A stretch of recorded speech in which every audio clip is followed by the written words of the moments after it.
Welcome, everyone, and thanks for being here. It is 11 Eastern, 8 Pacific, July 16th. And for the next 60 minutes, you're going to hear something familiar that most AI native engineering programs talk about. But what is really moving the needle? How does the journey look like? And how do we measure outcomes? In today's session, we'll be covering four distinct areas, starting with industry landscape, and then transition into the AI native story that's behind today's session.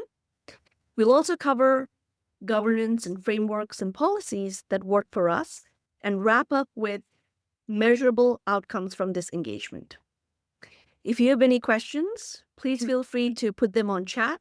We will leave time at the end of the session to answer those questions.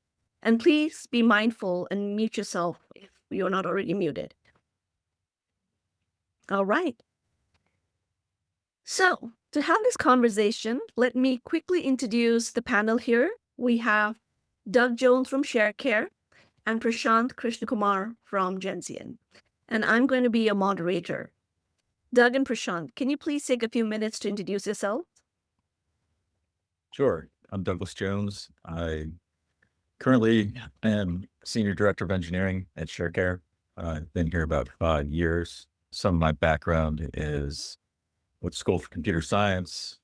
I worked in a startup after that, and I did consulting for many years before I came to Sharecare, and I've been here about 5 years. So I was able to join when we were very nascent in our technology and software engineering for our HDS group because the business had a third party doing the work. So we were able to come in and really establish our software development team and processes from scratch. So, Prashant? Thanks, Doug. Hey, good morning, evening, everyone. So I lead the technology services here from and primarily focuses on AI native. My background is roughly 20 plus years in the industry. A lot of has been techno-functional. AI and automation has been my focus for the last 8 to 10 years. So good to be here and talking to all of you. And we have quite a few interesting topics lined up for you. So looking forward to discussing that out with Doug today. Thanks, Doug. Thanks, Prashant. And I'm Pranita Rai. I'm a client partner at Genzeon, and I have been very fortunate to partner with Doug and our incredible delivery team that is behind today's case study. However, before we get into today's session, I would like to take a minute to talk about us. Genzeon is a healthcare-focused AI and automation company. We work with payers, providers, health tech, and life sciences customers using what we call our 3x3 strategy as our core operating model. So we have 3 service lines, and we work across 3 internal platforms. We build, we embed, and we transform. And as an HLS specialist, we have deep partnerships with Microsoft, UiPath, and Databricks. And our experience working with healthcare enables us to build and execute in a very regulated environment. And that's all about us. Let me hand this over to Doug, who's going to tell us, along with Prashant, about what we're actually building and why it had to be different. As a precursor to that, Doug, however, can you tell our audience first about Sharecare HDS and what and who it services? Sure. So everyone needs a healthcare record at some point, whether it's for personal use or for legal government or the insurance companies. And Sharecare Health Data Solutions provides medical records for all of those. So we are a clearinghouse that organizations delegate to us the responsibility for security, compliance, quality, and it lets the doctors and physicians focus on their medical work instead of managing medical records. So it provides a lot of value to a lot of different organizations around the country. We have well over 8,000 customers nationwide, and we're, producing many millions of records a year. This means a lot for healthcare because the faster you get your medical record, whether it's for a doctor or insurance, is the faster claims get approved, the faster treatment can be informed and a myriad of other reasons. Thanks, Doug.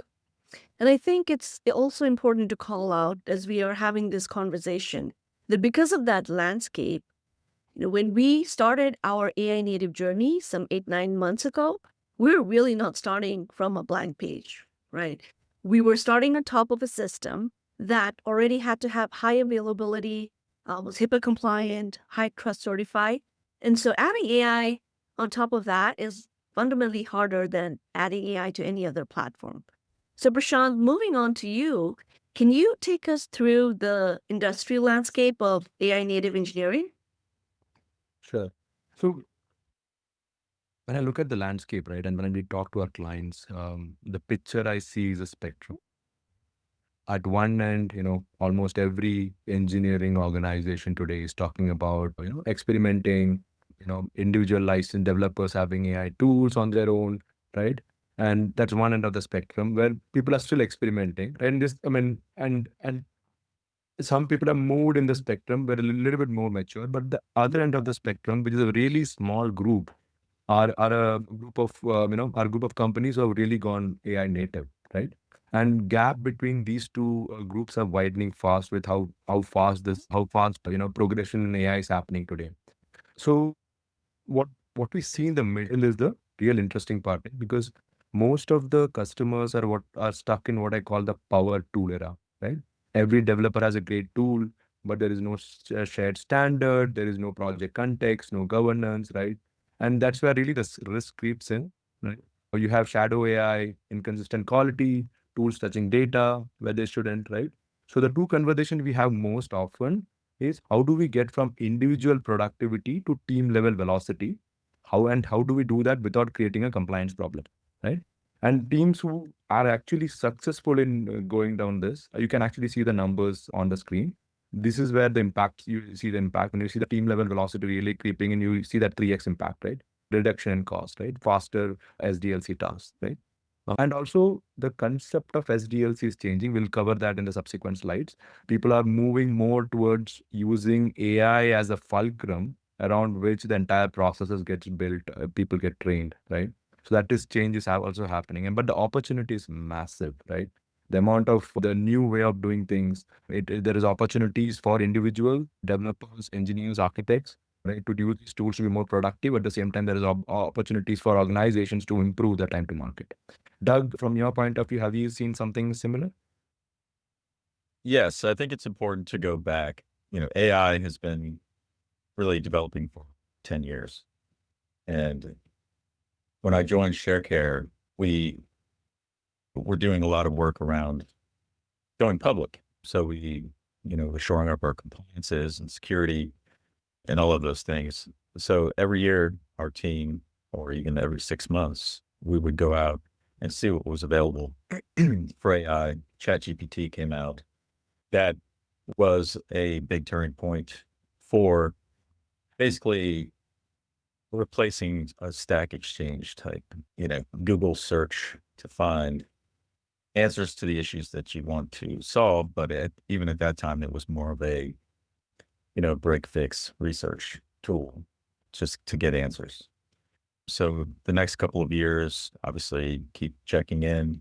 And then Claude comes out a little over a year ago, I think. And we went out there and vetted it. And, there was that aha moment, like finally AI has gotten to the point where it can write code and it can write code well. Because previous to that, it was just too much of a headache to fix all of the problems that it created. I'll stop there. Do you have any comments? The only thing I'll add is that, couldn't agree more, right? The journey has been so fast, right? And everybody's trying to play catch up in many ways, right? And the question the way I see the industry going is, yes, everybody's choosing the tool, but I see everybody moving to a factory model eventually, where humans are working with agents, right? Humans are augmenting agents to get software built. That's where the industry is going, and it leads to the question of how do you evolve as an organization to work in that get the most out of that era, right? And that's what we'll be covering today. And for me, it's a combination of process and technology. Yeah. So Prashant, it's been over a year since I've been in Atlanta, but was about a year and a half ago, you came into Atlanta with a slide deck around agentic AI processing. And, we've had a lot of other vendors come in over time and show us like their AI solution. But, you know, when you came in and showed that, I was like, finally, you know, this makes total sense. I get it. And at that point, made the decision that we would embark on this journey together. Yeah, it's been a great journey, right? And we're going to cover that in the next few slides as we go through this today. Absolutely. Couldn't agree more. So I also want to call out what's, I think critical, and I think McKinsey and a lot of other folks are saying the same thing. A lot of companies are saying that AI native is no longer a competitive advantage. It is the new baseline. So to ground this conversation, Prashant, right? What does AI native actually mean? And can you help define it? Sure. So for me, AI native, I mean, it's a evolution, right, of people, right? And what I mean by that is most of the engineers today are AI aware. How do you move them to an AI practitioner? That journey, right? Second is the processes. Most of the existing processes are built around the old era where, most of software development was done by people, right? Today, it's moving to an agentic first era of software development. The entire processes need to change where AI is the center of everything, right? How does it evolve? And finally, technology, right? It's not just enough to give the tool to an engineer, right? But it's moving to that software factory model where you are really AI is the core of everything, right? And then how does processes and people work around it to get the most out of it, right?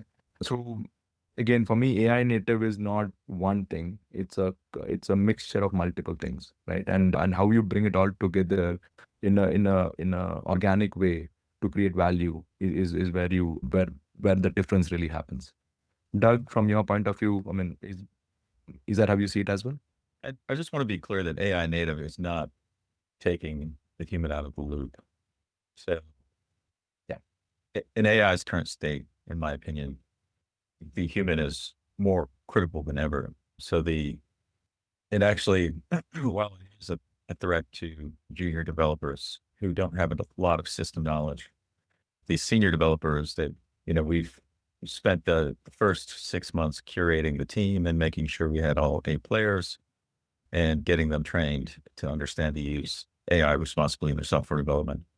And some, are more advanced than others on the team, and then those initial folks became the trainers of the rest of the team. And so we're still at different levels, but I think it's important the goal is to get 10x productivity, right? Because there is always a massive backlog of things to do. And we've seen that. We've increased our productivity by almost half. We've almost doubled it. And we're still, flooded with the more work you do, the more work you get. So AI is, in my opinion, AI is not a threat to resources. It's a threat to resources who don't adapt to using AI to increase your productivity and your throughput. Yeah, and I think just to build on what you're saying, Doug, I feel we need to reward the curiosity, right? Curiosity in the engineering group is the key. Finding those champions who can drive adoption, who can be that initial, harbingers of change, right? Are so important to drive change in the company. Change management is going to be a huge problem here as we move forward, right? Because you are changing everything around software development today. So it's a fascinating world to live in. A lot of challenges as we go through this, but but there is a method to this madness, right? And that method to the madness is what I think we have been working with Sharecare on, and Doug as a leader there has been helping us enable it, and it's been and the results speak for itself, right? Yeah. Yeah. So I think, in other words, right, we're putting people before we put process and before we put technology, because every AI program that has not succeeded, I think, is most of the time because of the people and not because of the tooling, right? So with that context in mind, I want to dive a little bit deeper into what both of you mentioned, which is, how do you view people transformation? Yeah. So I can I can go first, right? So, and I'll I'll preface by saying that it should never begin as a mandate, right? It's not a tool mandate at the end of the day, right? It's a journey, right? That you take your teams along with, right? And it's the journey because I genuinely feel every engineer in today's world is, AI curious, right? But how do you move them up the spectrum, right? And when I move them up the spectrum or move them up the ladder, what I mean by that is from going from AI curious to AI aware, the whole up knowledge phase is for me, it's teaching the whole new vocabulary, right? The vocabulary has changed now. You talk about agents, skills, MCP servers, right? Context windows, orchestration, guardrails, evals, token economics, right? All these are new concepts. What does it mean? I mean, what does it mean when you're working with these tools, right?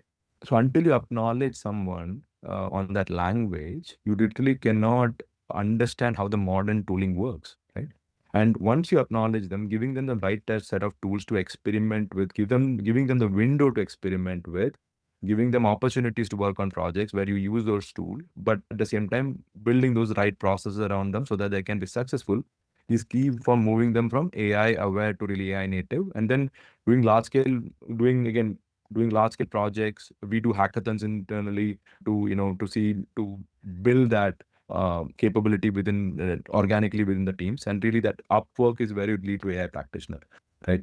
So I know, Doug, you have lived this inside out, right, in your journey. So I'm curious, how is this? Does this resonate with you? Is this something you have seen as well? That bringing the knowledge first, and then tooling, and then building the ecosystem. So moving from an individual to a team level productivity, that transformation.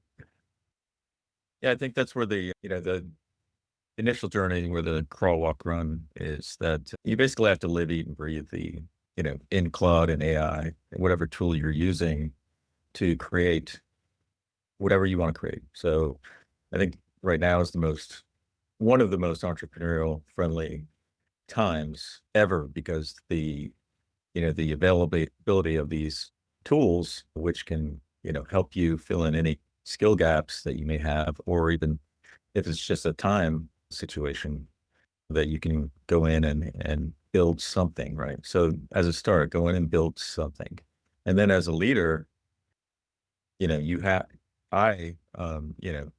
with Prashant have uh, dove in, feet first over the last year and making sure that I'm staying ahead of our maturity to say, what are we doing next? Right. What would we want this to look like next? So, at first it was, let's create some MCP servers and figure out, why we're having performance issues in production where we were able to pull logs together in a way that we've never been able to do before and get real analysis on it. And we actually solved a few really critical issues that have been in the system since we brought it from the third party. So that was, instant value, and then the rest of the team at that point in time was doing more like break fix little code snippets. And then I was doing R&D, and it actually, we've got what, 50, 60 people working on our teams. It had gotten to the point where it wasn't worth my time to go out and do the actual work. So I would do some R&D and hand it off. And, I still do that, but, I'm still doing like the R&D and handing it off to the teams, but also we're working on, the next level of maturity for AI. So how do we make sure that the human is still in the loop, make sure that all of our tools around security and compliance are still effectively doing their jobs as we're pushing the code through and following our SDLC. But then, as we grow, how do we use AI personas and roles to get the highest quality code out that we possibly can? Yeah. And one more thing I'll add, Doug, to what you're saying is, as this industry evolves, right, as the technology evolves, I really see, again, I'll use a concept of software factory where agents are doing more of the heavy lifting, the work of doing, right? Humans own the intent, the specs, the standard, the acceptance criteria, the evals, and all those things, right? So in this, I mean, as the engineer matures in this journey, right? In this, as they get to the AI practitioner level, what we also see is that they learn how to work in this new ecosystem of working with AI, working with agents, and how do you build those guardrails? What those guardrails mean, right? All those. That's what I see as an AI practitioner. They understand those concepts and they can build systems around this, right? Yeah. So for AI is as fallible as humans are. It's exactly, built off yeah, human data, and it's yeah, lazy, and it doesn't, always up the time. yeah, it doesn't do things thoroughly. It can, but if you just ask it to do something without having rules in place and guidelines and guardrails, then you're not going to get the result that you want. Yeah, Yeah. exactly. I think you said the right thing, Doug, which is, we're going to cover as well, right? What are those guidelines? What's the policy? But I do want to touch upon, Doug, these are your words, right? People had to want it before they were told. And Prashant, you said, we started with volunteers and not mandates because we believe that, mandates are really for optics, but it's the volunteers who really create that momentum. So hopefully, yeah. Part of you have to enable these folks because, when new technology comes out, technologists, like Falguni on our team is, out there figuring it out. And you have to be very careful across the board because if you're not giving them tools that they need to do that, then you're going to end up with a shadow IT, situation where you have uncontrolled code, and it's just natural human behavior because they're going to try to get to the solution as fast as possible. So, go ahead. Yeah. So I think I do want to take a quick segue here, from the people to the process, because Prashant, we talk about how having people who want AI native skills is a necessity, but the process is also equally important.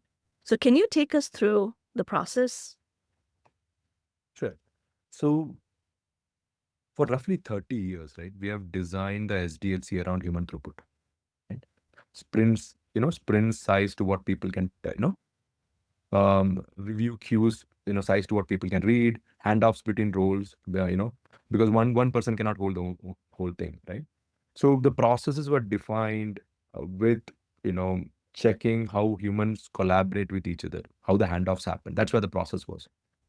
When AI becomes the fulcrum, right, of that process, every one of these assumptions change, right? Requirements become specs, right? An agent can execute, interpret, and execute against, right? Not just there's a document that human interprets, right? Code review shifts from did you write this correctly to did the agent build what he wanted, right? Testing stops being the phase and becomes a continuous gate, right? And telemetry matters a lot because you're feeding it back into agents. So you build in evals, which and then it feeds into agent saying is the agent right or wrong, and it improves from there, right? So the design question completely inverts, right? Asking where can we insert AI into a process? You ask if AI is at the center, what does the process around it need to look like, right? And that's a defined. I think I see it as a difference between retrofitting and redesigning, right? How you move from AI assisted teams to AI native teams to really create that velocity that we have been talking about, right? And in this journey again, I think I see that L4, L5 kind of level, right, is where really the concept of software factory becomes live, right? So Doug, from your point of view, as you have gone through this journey, right, how have you, I mean, the process, because Sharecare is you're working in healthcare, lot of regulations, right? How does a process redesign happen? Because you not only have to consider AI and how the process needs to evolve for SDLC, but also keep the data and the compliance in mind, right? So I'm curious how you went about in the journey and what the impact was. As you know, everybody, in our space, especially in medical records, that compliance and protecting the data is a penultimate importance. So we don't allow anything to go out without a human review and very rigorous QA processes. I do like what you said around AI being in the center of the process because that's actually in our workflow a lot of how it works. So, AI is not giving us the ideas. You can use AI to help develop your ideas or even like create new ideas from other ideas. But as product receives or creates requirements and new features, we kind of start in the middle where you get a summary of what you want to do, and then our product teams are using AI as well to flesh that out into real ideas and vet it, business cases. What's the potential ROI on that investment? And then, so when we, start looking at it from a technical perspective, we have a lot more complete picture than we ever have before, because you are able to pass on complete information to the next phase. When the tech team looks at it, we, do a high level design, high level estimate, and, prioritize it from tech perspective as well. But we're also able to automate that process where, the human is taking, these requirements and developing them into technical requirements and architecture, enabling with AI, and also even going as far as stubbing out the tickets in Jira to get, handed off to the developers, who then are using, their own knowledge and AI to develop these features, these requirements faster than they could have ever done that. So there's that piece of it, which is just our normal software development process. And then we always have to modernize. We always have to stay up to date with security.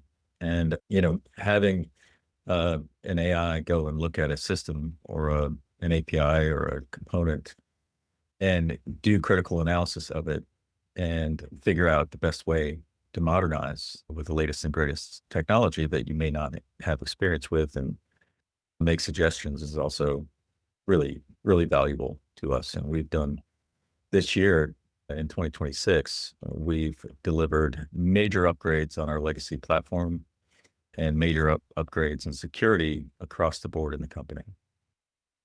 Now I will say that with security, that the CVEs come in at a much more rapid rate now because everyone is using AI, even the hackers, right? So, it's allowing us to keep up and keep ahead of this accelerating environment of security risks.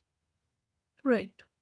No, I think, Doug, you rightly said it, right? Even though the team, the Genzeon, the Sharecare is leveraging all of this, I know that the engineering team that executed this, it wasn't, they didn't move from like zero to autonomous like overnight. They had to learn and evolve.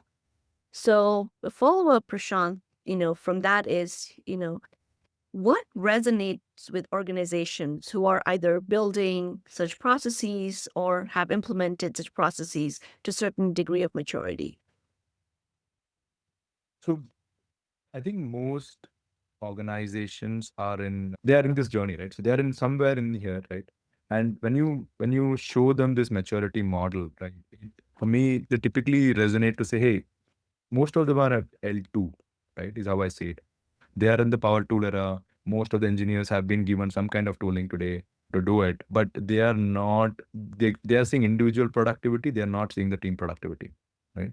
So when we talk to our clients, the primary challenge I see is how do you evolve from an L2 to L4, the journey that Sharecare went through, right? What does it mean, right? So how do we change our processes to support that, right? So that's the kind of conversation we end up having. How do we bring in those right guardrails, right eval set?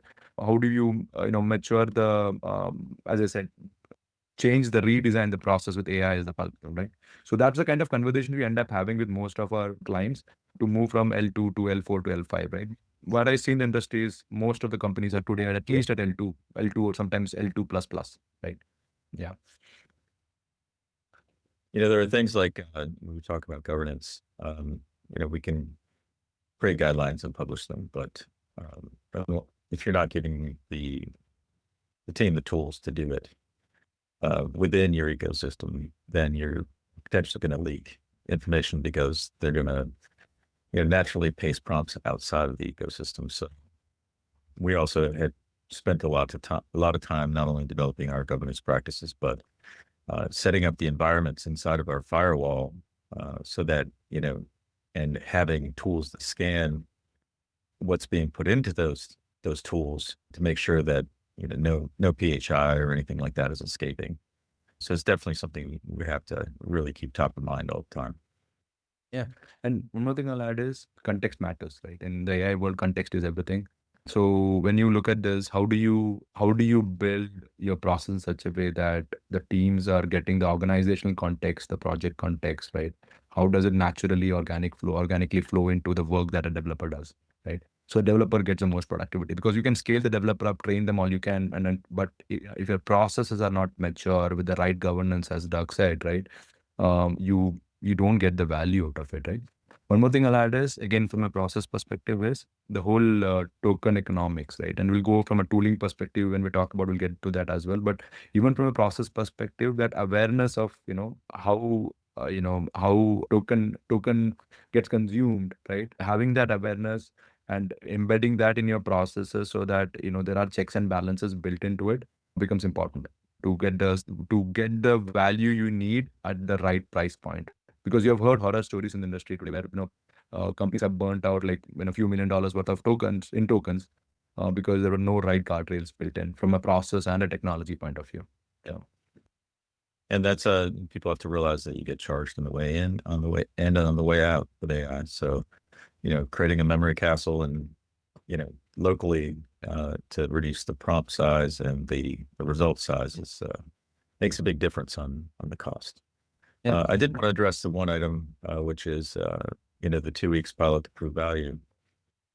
Everyone's familiar with the fail fast concept, right? So, work hard, you know, vet ideas quickly, fail fast, because failed ideas that don't fail fast cost a lot of money. So AI has now taken things that may have taken 4 to 6 weeks to vet, down to 2 weeks. Like you can have a working proof of concept in a day. You can then get all the reviews done. So 2 weeks is even generous for a lot of these items. So Yeah. So yeah, I think the key is to, as Dougie said, right? We evolve people, we evolve process, and then the technology is where you end up putting all the guardrails we have been talking about, right? And I think that's the next segue. I think the good segue to what we have next, which is around how do you orchestrate your technology to enable your people and processes, right? Um, so if I was to look at this, right, for me, I think, again, I use the word software factory, right? Because you're not building a collection of tools here, right? This is really a framework, right? When you look from top down, when you see, right, at the top of the row, you have the agents and the skills mapped to every phase of the SDLC, right? In fact, beyond the SDLC kind of agents, you also have domain agents which are coming in right now, right? But so but for those, agents to be effective, you need those platform services which focus on the governance, the orchestration, the evals, right? That's a factory floor. Without building that the right way, you can buy agents, it won't work, right? Because that services that I'm talking about is contextualized to an organization, right? What does evals mean for that organization in the business they do, right? What is the kind of knowledge layer or fabric they need for these agents to be effective, right? What does the governance mean? How do you govern the agent execution, but also not from a SDLC point of view, but also from your business point of view, right? And as you do all this, I think every factory has economics, right? Here, the economics is around tokens, right? And it's uh, you don't run in a factory, you don't run every job, right? Every tool, every expensive machine for what you need. So you need to figure out what machine to run. In this case, that machine is an LLM, in my opinion, right? Which is really doing the work. But um, which LLM do you choose? Do you always use foundation models, or do you choose open source models which are good enough for some of the repetitive tasks, right? And let the foundation models or the edge models, let them do the complex thinking, and give the repetitive tasks to cheaper models or free models, right? Open source models. So there is a weight method to this madness, right? Again, Doug, I'm curious on your journey here again as well, right? Because I mean, you don't. using a high inference model, um, well, maybe sexy, like, oh, I want to use Opus or I want to use whatever Fable, doesn't mean that it's efficient. So, you know, it's high inference models are really good at conversation and helping you vet ideas and things like that. But when it comes to coding, there are a lot of smaller and better models at coding than the high inference models. So that's where, like Quen Coder is just as good as Claude for most tasks. It's only when you get to the really, really complex tasks that, that you may want to jump to, a higher inference model that's more expensive. So as an organization, that's part of the training process with the team is that, look, you guys don't need, you know, the latest and greatest for most of the work. And it's just like, it's no different than, the human hierarchy, right? So you don't have your chief architect out there, writing all the boilerplate code. So, it, uh, it makes a big difference. And, you've seen these companies going out and burning $250,000 in tokens per developer. And, you know, it's a big waste of money. Besides that, you know, all of the vendors that provide these models are, they were giving it away for free for the first couple of years, and now you can see they're increasing the costs. And a token at one vendor is not a token at another vendor. They're very different things, and they have, you know, complete control over the value of it. So if they want to make more money, they just make them more expensive, right? So um, I'll stop there, and you can I follow think on. this is the right, I think, segue to, what we're going to talk about next. But I do want to dive a little deeper into both of you are talking about, I think, what, is resonating with industry now, which is, selecting the right technology, token economics. So what is the one thing that both of you could recommend to either early adopters or maturing orgs as they're thinking through their journey? How critical is selecting the right technology to move the needle? They're all moving forward, abreast of each other. So is from a software development perspective, you may have a little bit of a difference or prefer one as opposed to the other. Like they have different personalities, whether you're using Anthropic or Open API or Open AI or Grok or whatever. But at the end of the day, whatever you're settled on, whether it's Google, AWS, or Microsoft, um, I think from an organizational perspective, and this is what we did, is we negotiated with that vendor up front. We exclusively use AWS's offering. It was Amazon Q, now it's Kiro. But the organization, because we have so much infrastructure in AWS, was able to procure a much better pricing deal from AWS and, give us that value so that we did not have to stress out so much about the money we're spending while we're coming up to speed on AI. Yeah. One thing Which I'd add to, yeah, one thing I'd add to what you're saying is, as you, I mean, like, models are becoming a commodity today, right? Like, to your point, between Anthropic, Google, and OpenAI, all of them are releasing frontier models, right? And each of them are, I mean, they're very good, obviously, and I mean, and the difference, marginal value they create between each of them is, I mean, it's not much, right? Very similar in how they operate. So for me, for companies, I mean, obviously, you will need a frontier model, right? But you also need open source models along with that. But in combination, for me, the mode of building software for every company is going to be really the factory floor, as I was calling it, right? The evals, the governance, those are the pieces, because even building agents is becoming a commodity. The skills and the factory floor with the governance, the evals, and the token, how you manage the token economics will become how successful you are in adopting these tools and the newest technologies, right? Because if you don't, you will either not get the value of it, or be too expensive for you, or your time to market will be slower than your competitors, right? So for me, I mean, the everybody has access to those open source, the foundation models. Everybody can pay and get it. But where you differentiate, you create value is building that next layer of, like, with as a called the factory floor, around evals and token economics, which is contextualized for your needs, and the knowledge layer, which provides the context for your agents to do the work. That's where the real difference is. And I want to add on to that. It's not also for software development. You know, developers have pretty good. Once they get the learning, they have a pretty good idea of what they're spending, right? But if you're embedding AI features in your products, and we are, you also have to be very careful on that side.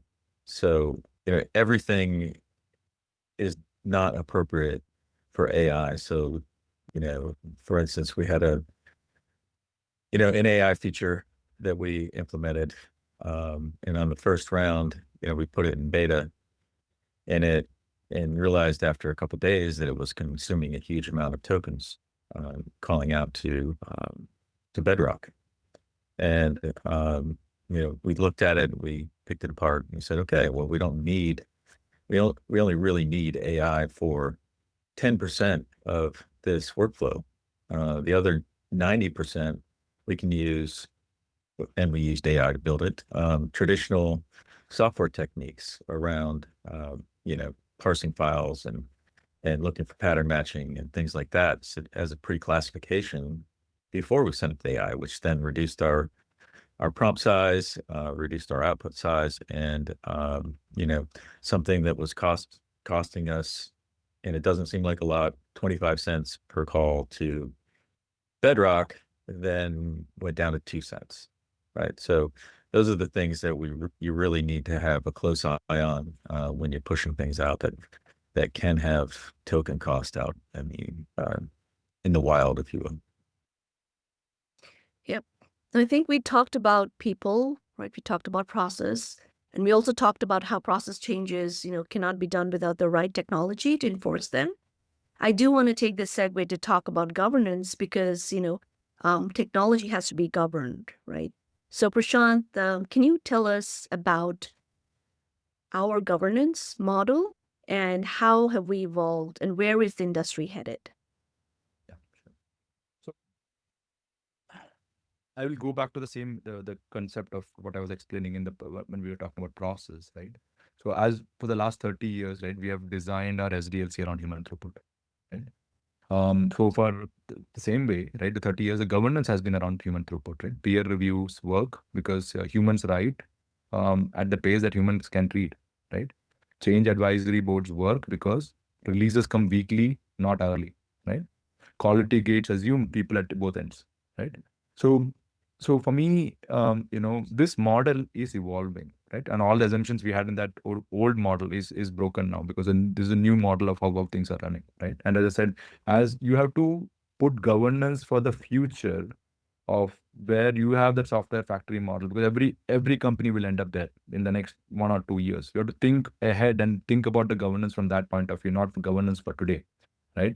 So for us also, the governance has evolved from there, right? If you are running a software factory where agents are planning, coding, testing, etc., output is no longer arriving at human speed, right? How do you govern it, right? Factories need a different kind of safety, right? They don't need guidance, right? But they need controls which are binary, right? So we have anchored our governance around the NIST and ISO frameworks, which gave us the, you know, what the industry is talking about, the industry is going. We use that as our starting point, right? And then shaped up what our governance model will look like, right? The key is humans always in loop, right? Anything you do with humans in loop, right? And keep the sensitive data out always, right? I know Doug will cover this in a bit about from a Sharecare point of view how this has evolved, because we work in the healthcare space, which is highly regulated. There's a lot of data sensitivity, so the governance becomes so important, right? That you cannot go into production without review, right? So how do you? So our evolution has been around that, right? So we have brought in not only at the top level, what you see is that we have brought in human in loop as a primary thing, then built out the data foundation layer, the responsible AI layer, and educated our employees on how to use these tools, right? Now, what I would say is that to scale, if you want to scale your software engineering practice in any company, compliance cannot be governance cannot be an afterthought, right? To scale, you need governance. Otherwise, you will scale with a lot of problems, right? So governance for me is so paramount. I mean, and sometimes I feel that it doesn't get enough attention in the industry today. So that evolution has to happen because technology is moving at such a breakneck speed. If governance doesn't move at that much speed, you will have a broken system, right? That's how I see it. So, Doug, I mean, I want to turn it over to you as well. From a Sharecare point of view, what have you seen? How has this, because this has been a fantastic journey for you guys. How has governance kept speed, with the evolution in technology? So governance is something we continually work on.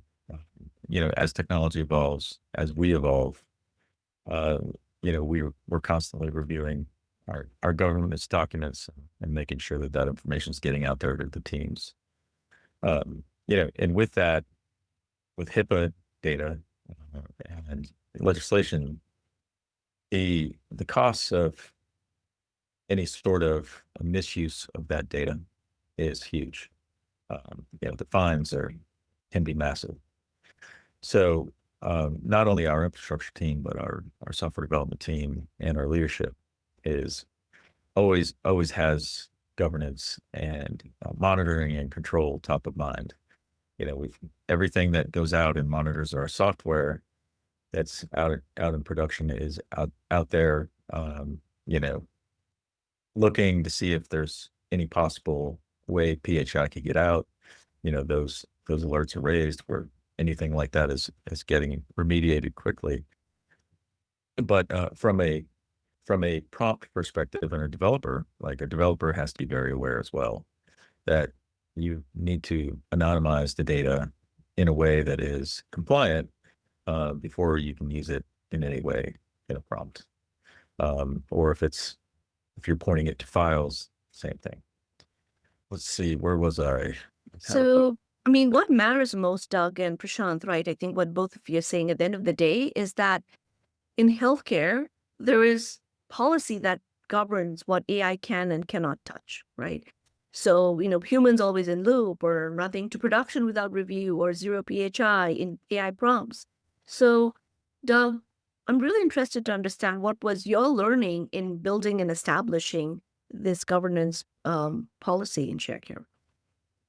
Well, I mean, it's a layered approach, right? So I think what's critical is to assess where your organization is in its maturity for IT. So if your IT teams are at a high level of maturity, you've got infrastructure as code, you've got all the separation of controls in place, prior to any AI involvement, and then there are your software development teams following the SDLC closely, in the same thing there. That um, are you successfully producing software in your current state? If you're having releases that are going out, and you're not using AI at this level that are problematic, then you're going to have problematic releases after. So that's where I would highly recommend that you engage with, someone, a consulting company or someone who has done this over and over again, so you can avoid the pitfalls of when you're growing on this. And that is, you know, Prashant and Genzeon had provided that for us, and we worked very closely. We learned a bit together, but the maturity level of our software development team at the start was very high. We were already producing quality releases, but the ability to monitor the releases and the effects across a very large ecosystem of software was more limited prior.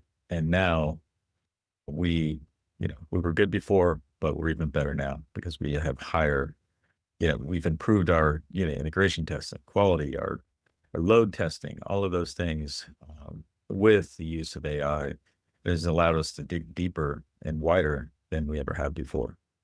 Um, so from a governance perspective, um, you know, get get with get with someone who knows what they're doing.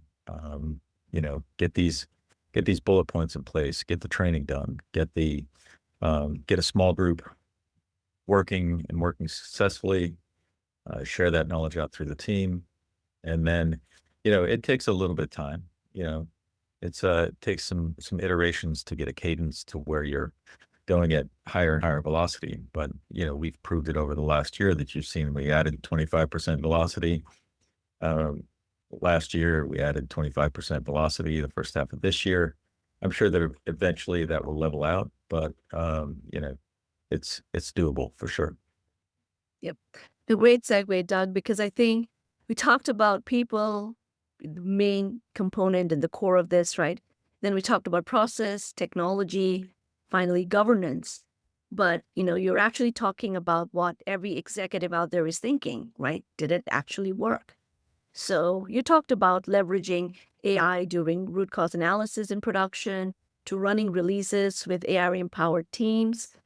And all of that has seen a significant shift in the velocity. And the team is extremely, driven and proud, and we see them evolving and learning. And the numbers you see on the slide, Doug, right? These are real numbers from our engagement with Sharecare. They, tell a story. They speak volumes. But if I were to ask you, what's the biggest impact of this velocity to your customers and to your business? What would that be? I mean, the goal is to leapfrog our competitors, and to be able to, I saw it a year and a half ago. It's like, okay, AI works. Let's figure out how we use it to not only modernize our systems, but to optimize them, to more quickly add features that our customers want, to be able to scale more with our existing software. And we've proven it.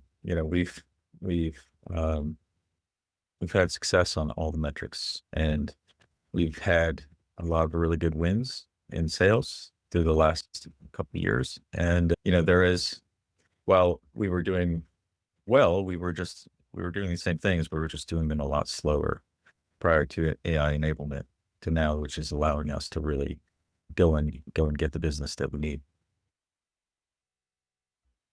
Thank you, Doug. I think this has been an incredible journey. I know we have 5 more minutes. So, and in wrapping up, as we, come down to the time, this has been an excellent conversation with you both. And I know we've learned a lot together. I do want to sort of summarize by saying, what we've heard throughout this webinar, which is one, people are important, right? They have to want it before they were told to, because curiosity scales and mandates don't. So we really have to find those volunteers first. Second, the process had to be redesigned around AI and not retrofitted, to your point, Prashant. Because if we try to plug AI into legacy SDLC and expect a brand new outcome, we pretty much know what's going to happen. And then finally, like you both said, technology has to be governed and not just deployed. So the road ahead that you see here on this slide is a typical journey that we undertake with our customers. We lay the foundation and we scale it within 3 to 4 months. So, Doug, I'd like to sort of, wind up by asking you, where do you see your journey from here?